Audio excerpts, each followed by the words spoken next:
Hola, ¿qué tal? Muy buenos días. Estamos por iniciar el panel número 5 en el séptimo Congreso de Construcción de Paz con Perspectiva de Género. Este PAL lleva por nombre El rol de las mujeres constructoras de paz en Haití. Es organizado por el United States Institute of Peace y será moderado por Luisa Vanedy.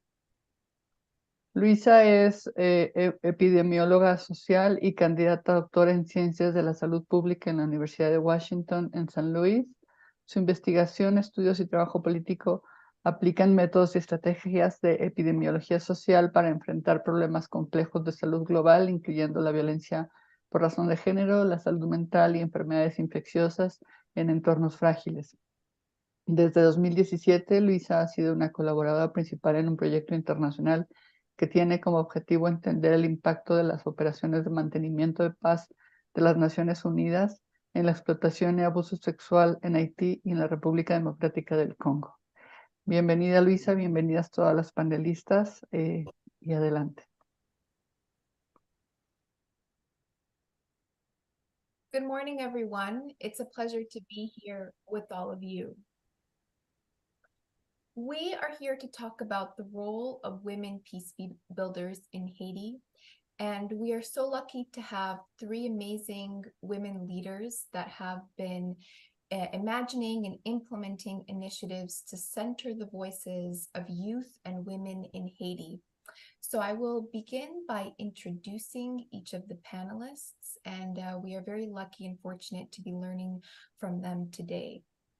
First, we have Didi Bertrand Farmer, who is an advisor on adolescent youth health, gender and development, ambassador and senior advisor on community health at Partners in Health. A medical anthropologist and community health specialist, Bertrand Farmer has worked in Haiti, Rwanda, Malawi, France, and the Bahamas. She has served as the director of the Community Health and Health of the Biosocial Research and Social Development Programs in Partners in Health in Rwanda. She is the founder of the Women and Girls Initiative, which empowers adolescent girls and young women in Rwanda and Haiti through education and leadership development. Bertrand Farmer was chair of the Haiti-Rwanda Commission initiated after the 2010 earthquake to promote exchanges between Haiti and Rwanda, and is a consultant for the University of Miami's Global Health Institute on Global Health Initiatives.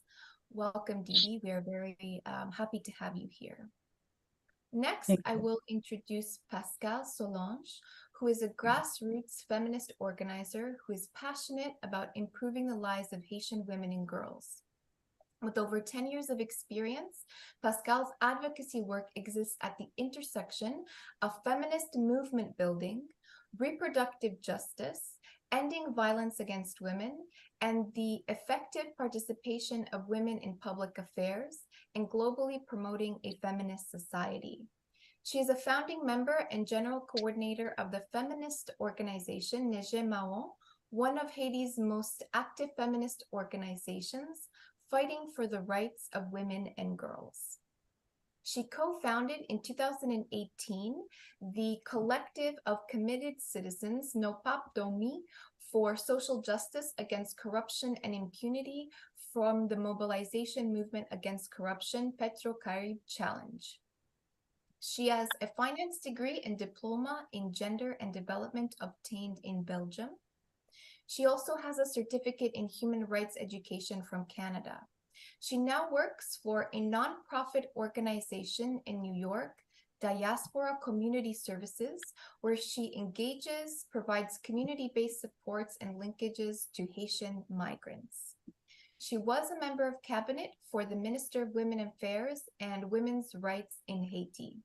Her last award was from the Haitian Women's Collective in New York in 2012. She's a former candidate in the municipal elections of Port-au-Prince in 2015. Welcome, Pascal.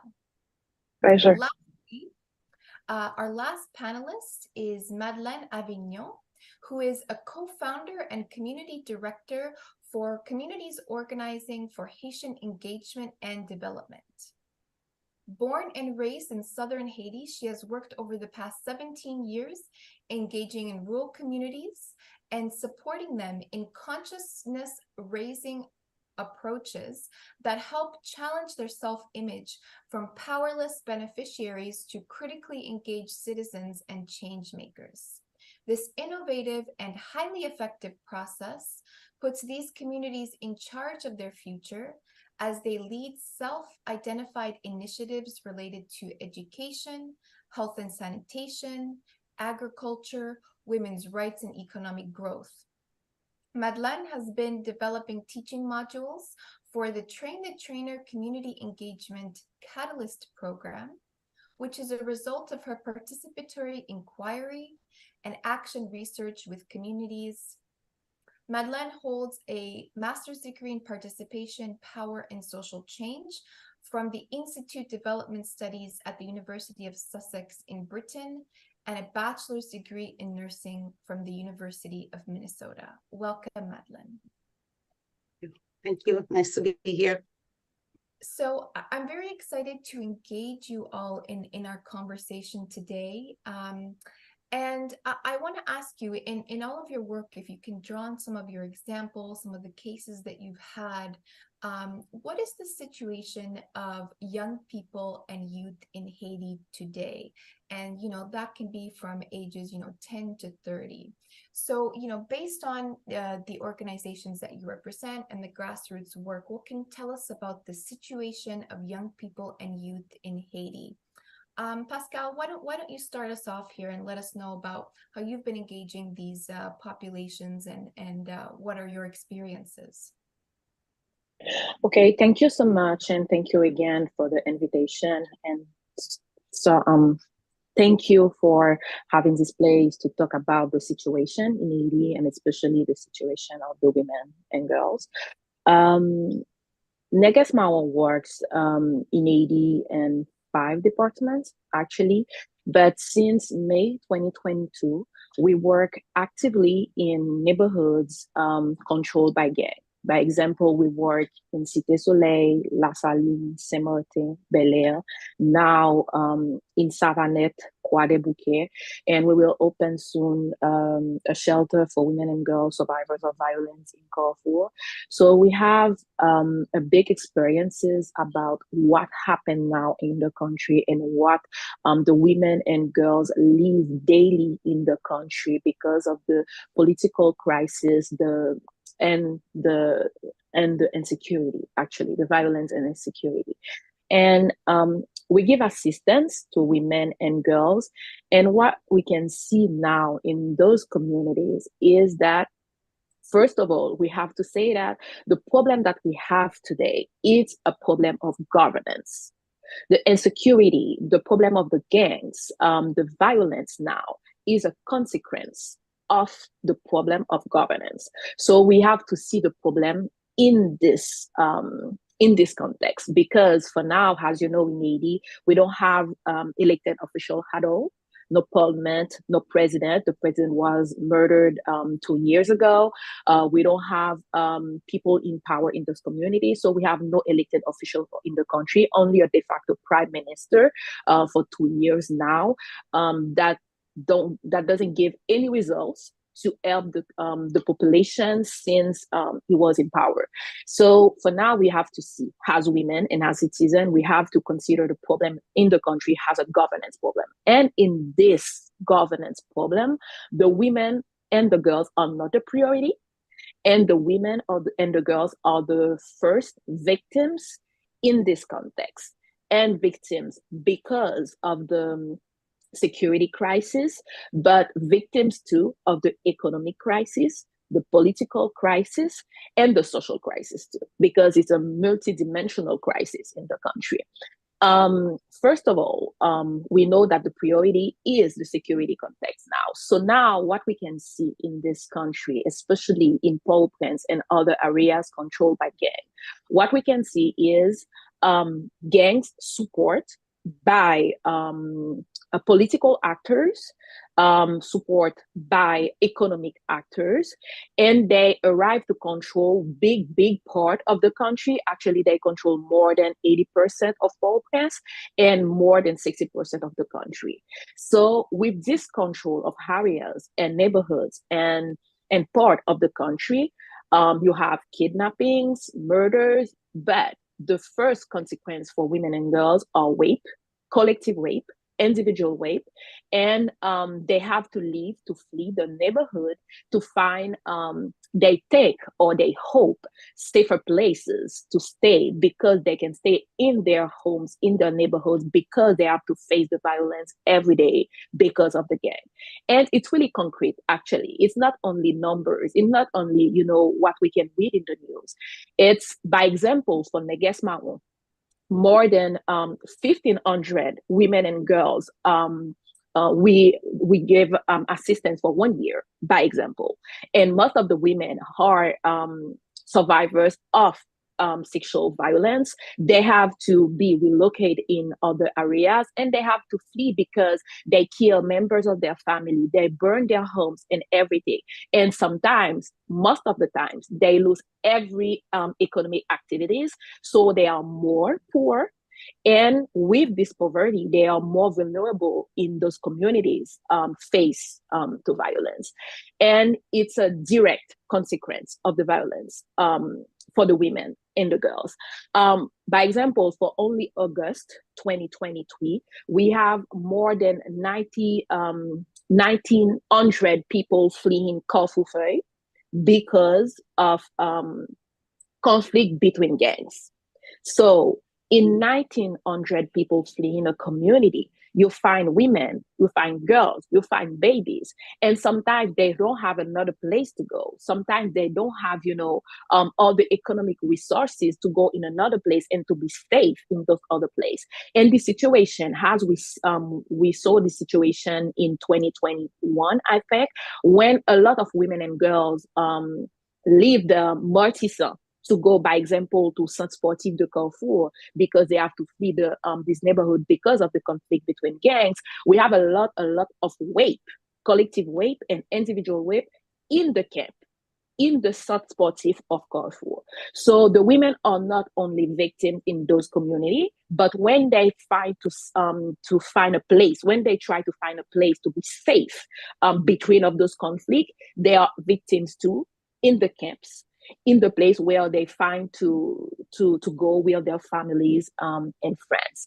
So it's a big situation. I gave the numbers for Neges Marron, but the rape and have consequences. By example, for now, we have a lot of cases of pregnancies after rape and pregnancies for girls, actually, unfortunately, because the gangs rape the women and they don't protect themselves. And sometimes we have a lot of cases of women, they are sick, they have infection, and they are pregnant, unfortunately, after collective or individual rape. And we have to help some women and girls with abortion because they don't want to keep a baby in this situation because they are they suffer too much. And in this situation too, we have to help women sometimes with surgeries because of the violence of the rape. They have to do surgeries. So in Neges Marron, we have help of a network of doctors to help women with surgeries or other services they need. And it's really important to know that today, maybe we don't have all the numbers in the country because we can't have all the data from the communities. So what we see in news, what we have as numbers in the organization, it's worse in the community, actually. By example, a few months ago, we lost one of our survivors. She stayed in Cité Soleil and she tried to go to an appointment with a doctor. Unfortunately, she was killed with the driver to try to go with her to her appointment to the doctor. So it's always a situation of insecurity for the women and girls in the community. And other consequences after the murders, the kidnapping, the rape, and all the situation for the women, we have the economic issues. Because as you know, women are the poor group in this society, and we have more than 52% in the country. And we have more most of the women in the informal sector. So when we have most of the wards, national wards in the country blocked by gangs. By example, for now, you have the situation on the ward for going to the south of the country. We have the situation, by example, for going to the north in the country. You can go, by example, Montcabrit or other wards to go to Cap-Haïtien, Gonaïves, and more. You have this situation, and unfortunately, women use those wards to do economic activities because they are Madasara, they do commerce. And when they can't freely move in the country, they can have, good economic resources, good economic activities to support their family. And it's a country where you have more than 50%, not more than 50 actually, more than 60% of women in charge of their families. So in a country where women can have economic resources, women can do activities as they want, as they need to support their families, their children, and other part of the family, actually, because in Haiti we have this type of family, biggest family, not only the children. So when you have this type of economic issue for the women in the country, is really another way to make them vulnerable to violence in the country. And a lot of women have to flee Port-au-Prince to go in other cities. And when they arrive to other cities, they can rebuild their activities to continue to continue to have their economic resources. And we saw the images of women, pregnant women in Dominican Republic. The violence they face in the hospital, the violence they face in the street, pregnant with their babies. Some women go back to Haiti and they left their children in Dominican Republic because of racism and violence of the Dominican Republic government. And it's a situation. We saw the story of, by example, the Asian women raped in an airport in Dominican Republic. And we saw the images of women and girls in Texas and other countries where to face violence because they tried to flee their country because of the violence. So it's a complicated situation for the women because they are not safe at home and they are not safe in other countries. And we can talk about, maybe to finish, the political issue. For now, the last election we had in the country, the first big challenge of women to participate as citizen and candidate in the election was the violence. So it wasn't this context. It was in 2016 or 2015, actually. And just imagine today the loss of power of women in the political area today because of this violence. We have to see a lot of feminist activists, feminist leaders, women leaders, political leaders leaving the country because of violence. We have the murder of our sister, Antoinette Duclair, 2 years ago. So in this context too, this context of violence, it's really challenging for the women who want to participate to the politics in the country. And with that, we lost power in this country as citizens, as women, and as Asian. So it's a multidimensional problem. Yes. I think the challenge that we need to tackle these days are really how best to support women and girls in our roles to promote peace and security and protect ourselves and our communities from human rights violations in this time of great despair. What needs to be done? This is the question that we all need to think about and find out, how collectively, we can garner the support that we need to promote peace and security while we are protecting ourselves from this violence, because it's outrageous. Yeah, I think the first thing is to help the women to survive to this context, actually. I think it's sad to say that, but the first thing we have to do is to continue to help the women to survive for this context and to survive for tomorrow and to survive to fight again for their rights. We have the feminist organization, the human rights organization doing big work in Haiti to help the women to build what they need as a society and as peace builders. By example, in Negesmao, I can take the example, we have the Marinage program. In English, we can say maybe sisterhood. And in this program, it's women helping women to rebuild themselves after they face sexual violence or other type of violence in their communities. So we have more than 40 women working in all those communities, helping women, by example, going to have medical assistance, legal support and everything. So they give time, they give resources, they give everything they have to help other women to survive and to have assistance and to rebuild themselves in this context. By example, the women now participate, the Asian women and Asian women leaders give big participation in proposition for other political proposition in the country now. By example, in Accor Montana or other type of proposition, you have a big presence of Asian women giving their ideas, giving their proposition, continue to do advocacy, lobbying everywhere in the country and in other country to propose something else as a political road to stop this crisis in the country for now. You have for years now voices of Asian women in US, in Canada, in Haiti, and other countries that have influence on the politics in Haiti continue to do advocacy every day. Even they have a lot of risk and danger, they continue to do advocacy and lobby to put spotlight on what happened in the country, as corruption, as murders, as impunity, and to continue to propose something else. When we have all the campaigns years ago about corruption, and you have today the reports about the Petro-Caribe challenge, about the link between the gangs and the political actors. By example, the last report of UN, it's a big contribution of Asian women in the country because, as I said, we have a governance issue and we're supposed to spotlight what they do as political leaders, economic leaders in the country, as gang leaders in the country to propose something else.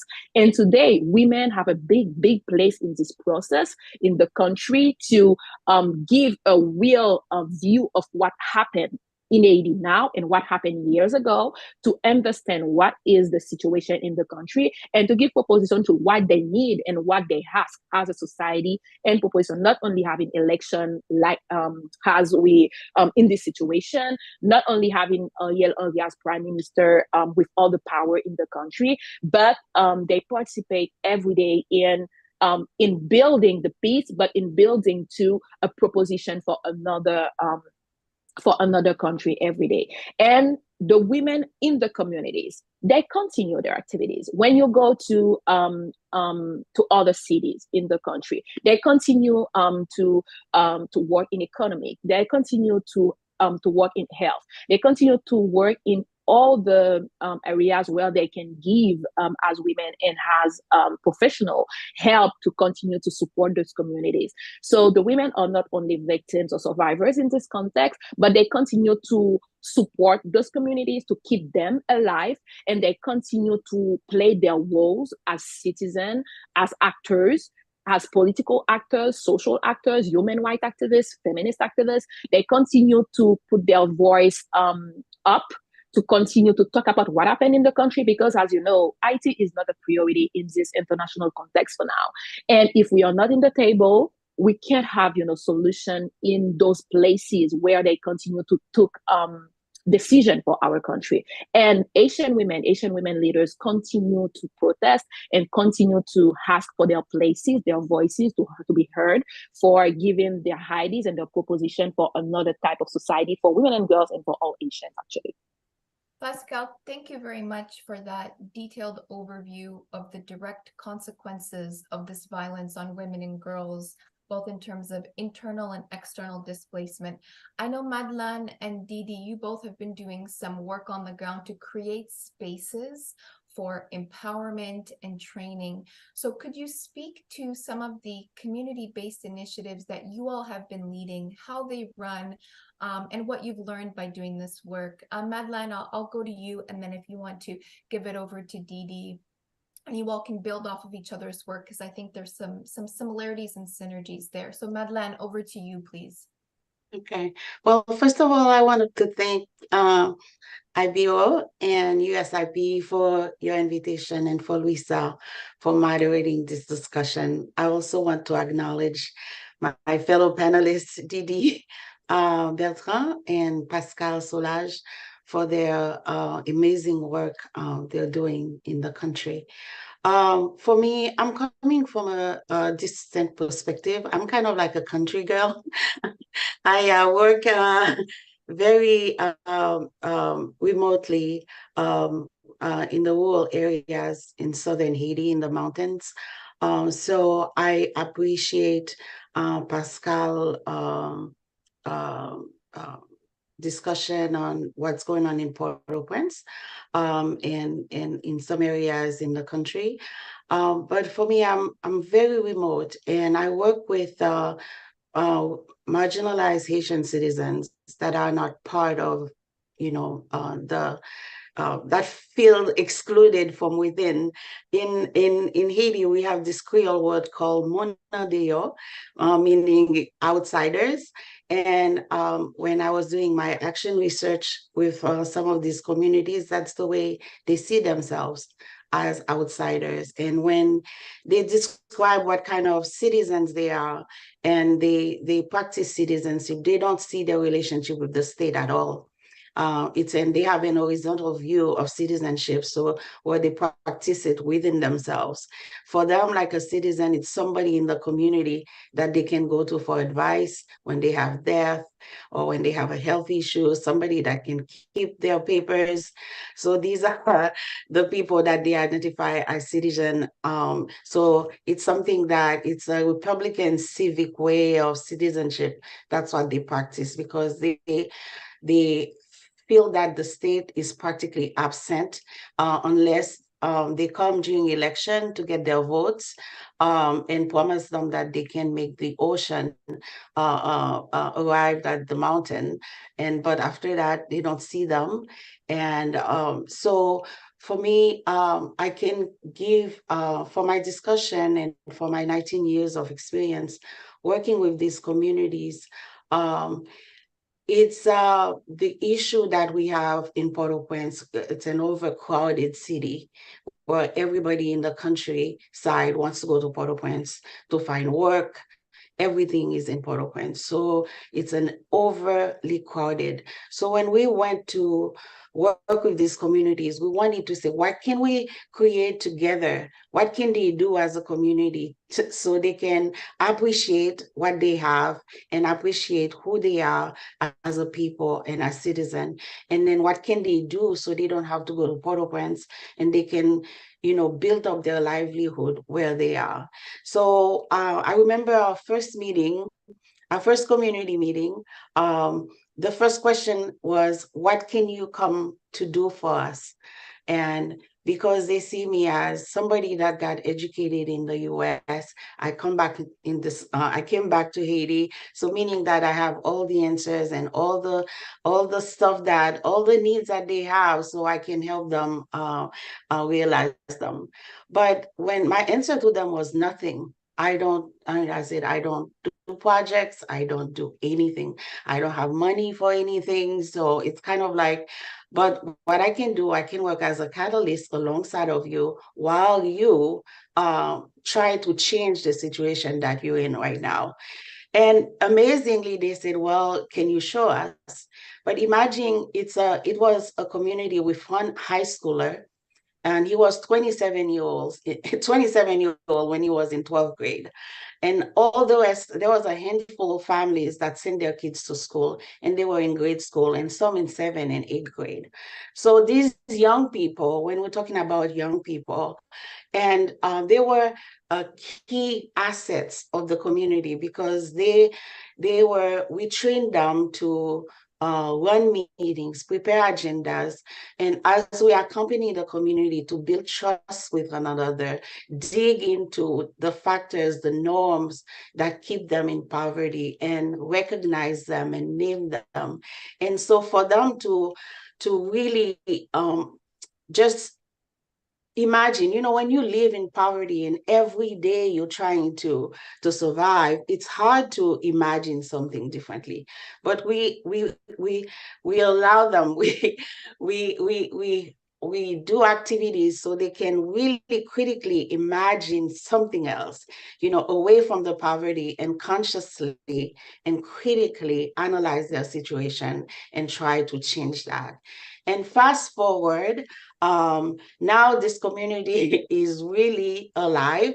I remember the young people never wanted to say they were from Lugu. And now, they are so proud to say that they're from there. And these young people that we met back in 2004, they went to the city. We helped them build the capacity to go back to their communities. Now they are teachers, they are masons, engineers, nurses. They dream of having a school in the community, and they build that school. And the women had their own bank. And for me, it's just peace building.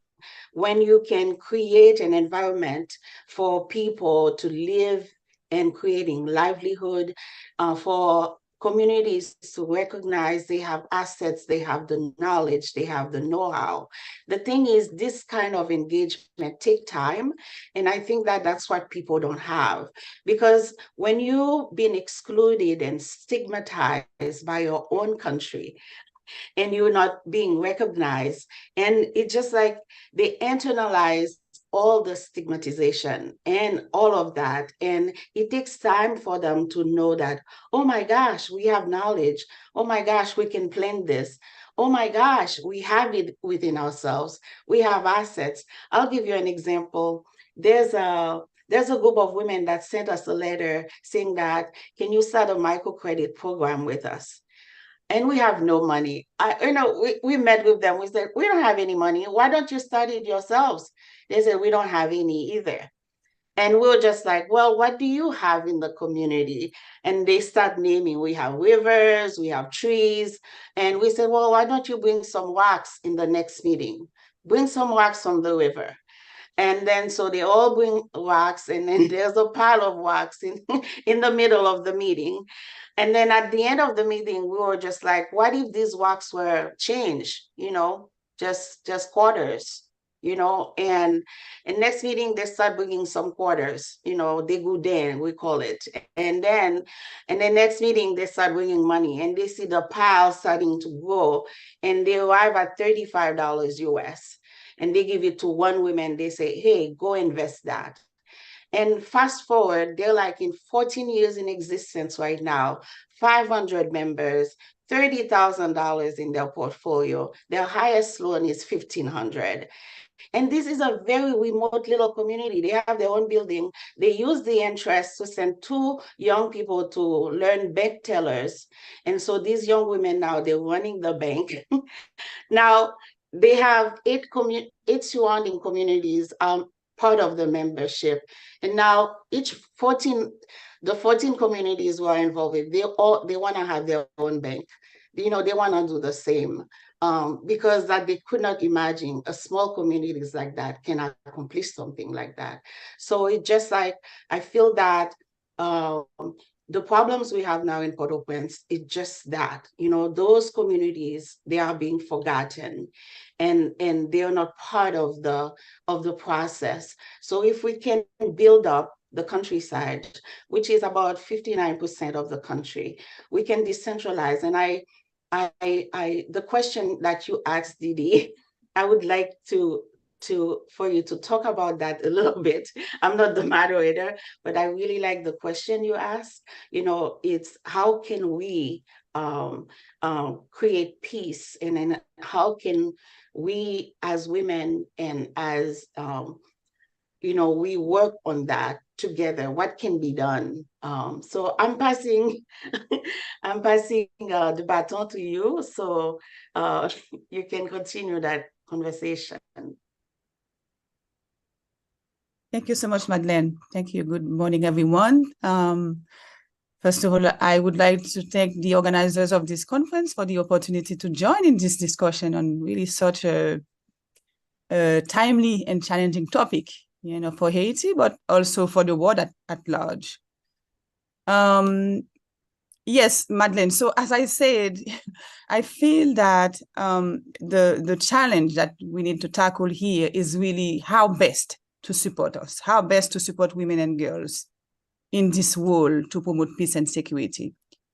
First of all, to protect ourselves and our communities from the human rights violations that we are, Pascal was talking about in Port-au-Prince and around the country.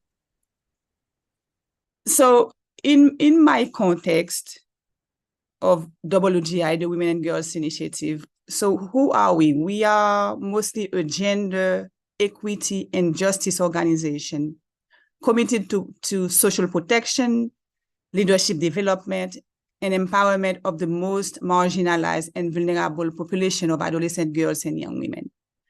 So we serve those whose development and growth are impacted by abject poverty, natural disasters, armed conflict, gender discrimination, violence, and exclusion. We use a holistic approach that is built on 4 fundamental pillars of development, which are education and training, leadership development, health, and economic opportunities. And the WGI really achieve these through key strategies that include provision of scholarships, awards, and grants for secondary and higher education, vocational training, and micro businesses. Some other activities also include recurring workshops for life skill building at our youth centers, summer leadership academies, in-school leadership forums, peer mentorship, partnership, research, and advocacy. And you have to note that WGI, we operate in Rwanda, where the project started, in Haiti. We serve around 2,000 adolescent girls and young women aged 10 to 25 per year, and we partner with a network of 25 schools and universities. Now, I would like to talk a little bit about how our girls are affected a little bit as well in how the situation of Haiti affect them. To really build on what Madeleine and Pascal was saying. So we need to note that the project started in Port-au-Prince in the aftermath of the 2010 earthquake, and we expand our work to the south in 2016 in the aftermath of Hurricane Dorian, and then in Central Plateau, where I am from. So for many of our girls and family in Port-au-Prince, they face, as Pascal was saying, and a lot of internal displacement. For example, right now, we have 15 girls plus family members living in our youth center in Port-au-Prince. Some other girls were forced by their families to migrate in neighboring countries. The girls really report living in a constant fear and anxiety of being kidnapped and raped. And the girls from the South, to see the difference between the urban and the rural settings, they are all affected in different ways. The girls from the South, we reported issues with food insecurity and access to health services. But they are all concerned by the quality of the education that they are receiving and the great uncertainty of their future, despite the risk that they are taking every day that is associated with the hard work and their aspiration to lead a better life and serve their country. And all of these have major effect on their mental health. Recently, we ran a survey prior implementing a mental health campaign last month, and 80% of the respondents disclosed being depressed or overtly stressed. But despite that blunt picture, I want here to echo the voice of Michel Pierre-Louis, Haiti's former prime minister and founder of FOCAL. who reminded us often of what she called the pocket of hopes within Haiti. And those pocket of hopes are women and girls organizations like ours, working to protect the human rights of women and girls. And this is one way we are contributing toward peace and security in Haiti. I hope, both you, Madeleine, and Pascal, agree with me in this case. So in terms of, strategies that we use to build leadership of young people, and as we discussed, in the prep call, really, I put emphasis on the importance of space, partnership, and collaboration. It is important. It is really an approach through which we break down some of the barriers that prevent young people to lead and contribute, despite their burning desires and aspiration for change and transformation for themselves and communities and this country. Again, I'm referring to our campaign last month. October is dedicated by WHO as the World Mental Health Month in their intent to promote mental health globally. Us at WGI, we collaborated with a group of young leaders from youth-led organizations in the Central Plateau, Haiti, and with the Department of Mental Health at Zamila Santé, PIH Haiti, to design and implement a month-long community-based campaign to raise awareness on the impact of the country's long-standing political and humanitarian crisis on adolescent youth mental health and psychological well-being. So we identified 12 youth mediators, as they call themselves, 6 males, 6 female, from 3 communes, where they were the principal resource implementers for this project. First, what they did, they organized informal listening to gather information from their peers and adults from those different communes to understand their lived experience of the crisis on people's mental health, while also exploring support system and coping mechanisms that exist that are in use. And then those information were collected and they informed the content of PSA productions and also 10 talk shows that were held in 4 local radios and broadcast through social media. And then they organized also 5 community gatherings in their respective communities. So all these activities were run by the youth themselves and supported by psychologists, social workers, and doctors from Zamila Santé. So it was a participatory exercise through which spaces were offered to young people to facilitate dialogue and conversations around mental health and psychological well-being. So what happened, we decreased taboo, we demystified mental health and reduced stigma, because a lot of people, called and asked questions and share their experiences. And that really promote community cohesion, a supportive environment to build solidarity towards collective healing. So I think what we really need is to find the resources to invest in those young people, the same way that Madeleine is doing in her area, in Pascal, in Port-au-Prince. It's really to find the resources, to help, these people where they are, to bring to fruition the talent, the potential that they have. So I will put it there so you can ask any follow-up question. Madeleine, Didi, Pascal, thank you very much for being here and for sharing with us your experiences. I have two takeaway points and we can open up for questioning. Number one, the rural-urban context matters, but I think one of the unifying elements is that how do we look at the young people of Haiti as international community, as other countries, you know, involved in development and aid? Young people's issues cannot be silenced, and the integration of women's voices and young people's voices requires that slow, on-the-ground grassroots work and empowerment and education. So thank you for that. Do we have any questions for those of you tuning in online or at the conference venue? We're happy to take your questions. If not, I can ask some questions as well.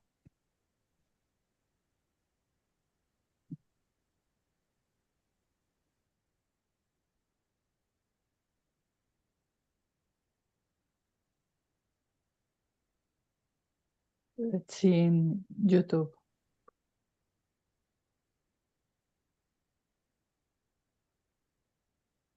Invitamos a todas las personas a colocar sus preguntas. En YouTube de momento hay saludos.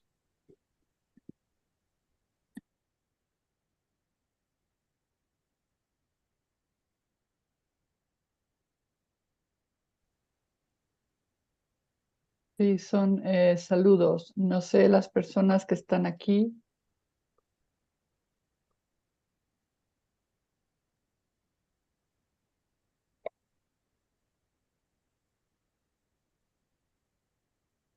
So no questions so far?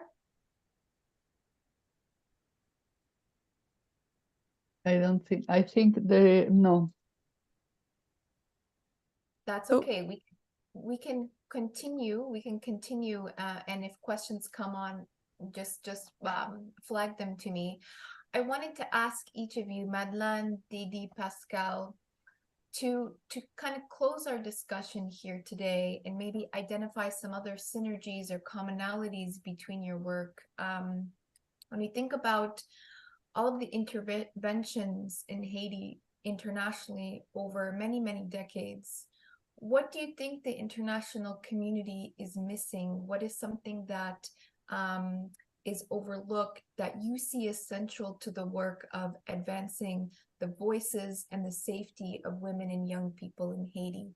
So Madeleine, let's start with you, and then Didi and Pascal. I think there's one big thing that that's causing harm and that's missing, and it's the Haitian citizen themselves.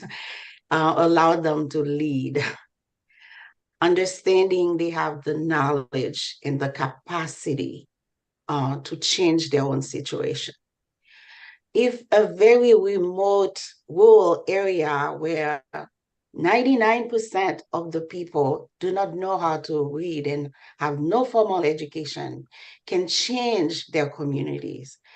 You know, so they created a space where they can come and air their differences, build trust and relationship, you know, understanding what they want to change. Imagine the whole country with people that we have so many resources, you know, having someone like Pascal, you know, Didi, and so many others, you know, in the diaspora as well.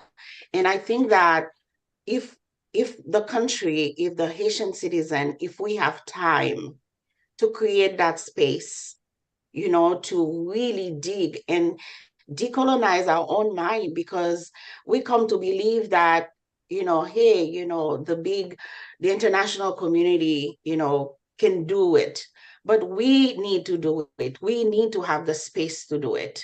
And we need to create that space. And the biggest gift that we need is time. You know, because time to, like, for instance, like the work that Didi talked about mental health. You know, imagine if this work was doing all over the country and where people suffered, you know, from all sorts of ills and that they can come out. I remember we having community meetings every week And they call those meetings their mental health meeting, their stress reliever. Because as citizens, they can come together and talk about what's going on in the country, what's going on in their community. I remember there's one community that spent 8 weeks trying to do conflict and resolution. That's how fragmented this community was. And then so you see them coming together and do peace building, and so they can go on as a community. So there are things that we need to do within ourselves. And I think that as Haitian, we've been a fragmented community altogether, fragmented citizens. So give us time and allow us to engage ourselves, to pick our leaders, to know who's for us, who's our allies, recognize we need support, but we need enlightened allies, allies that respect us, allies that believe in us, allies that can not show their strength only, but know that we have strength ourselves.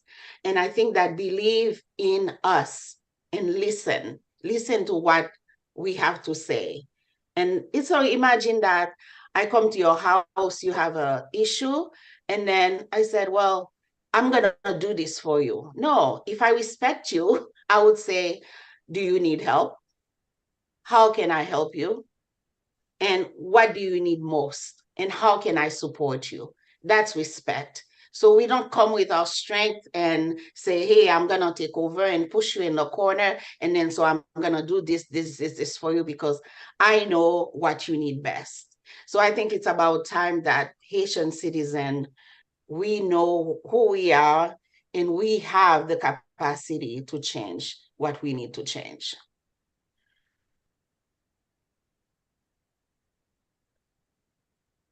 I could not agree more with Madeleine.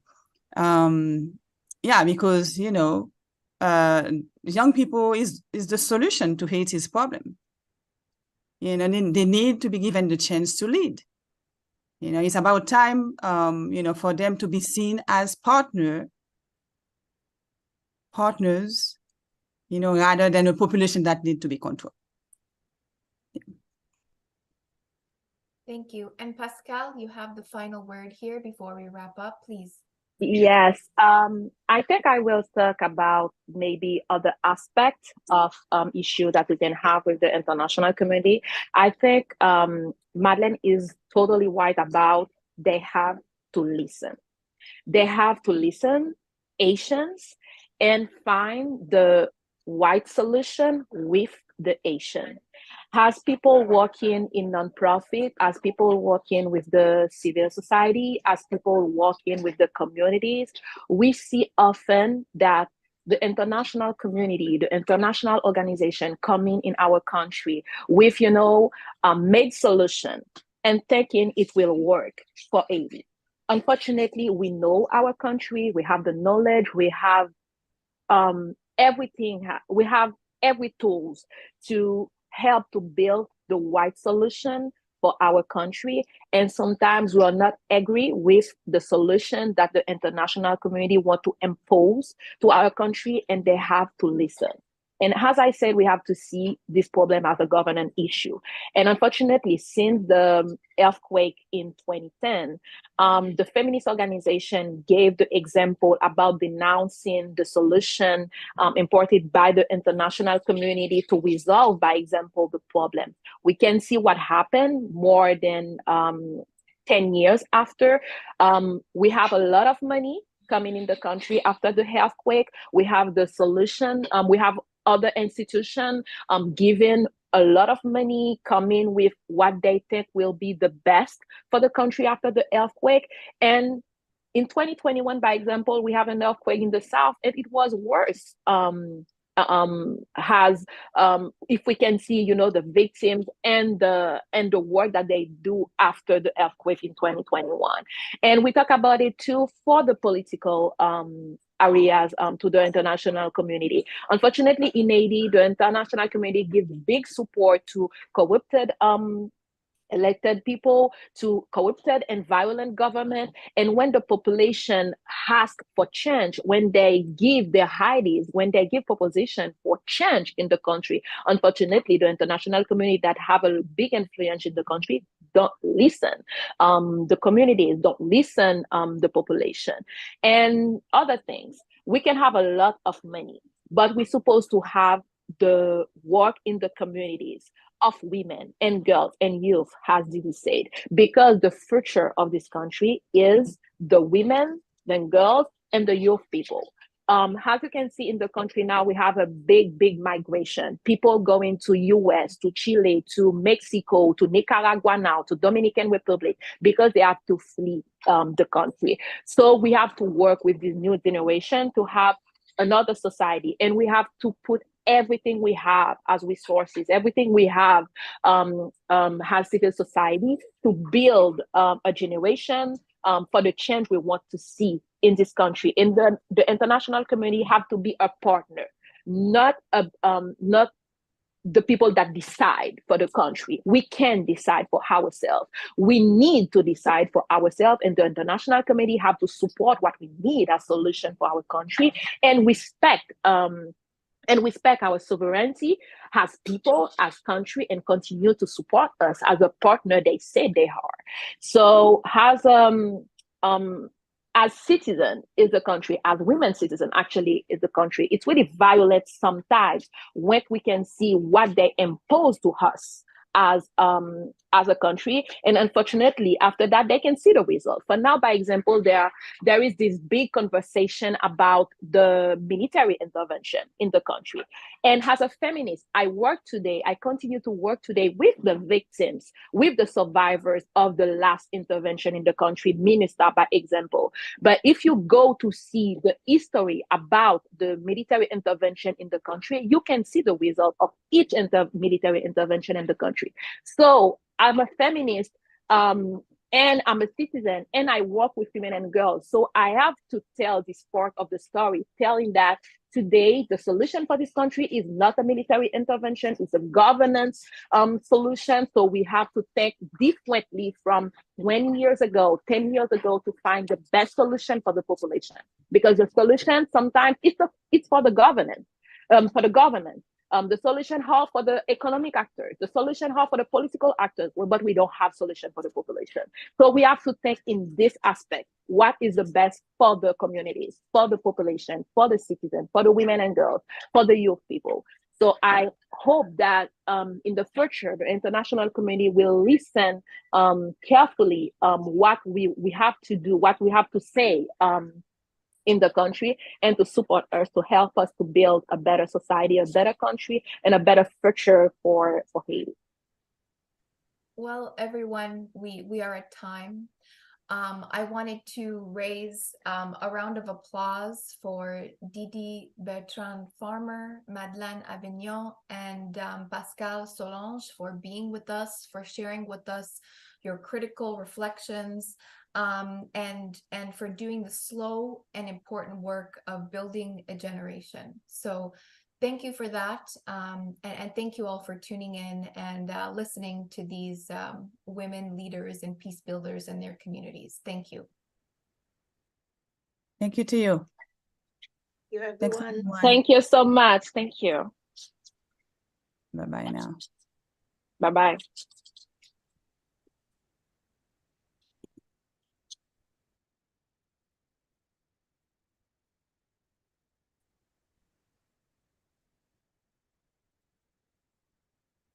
Muchísimas gracias a todas las panelistas. Muchas gracias al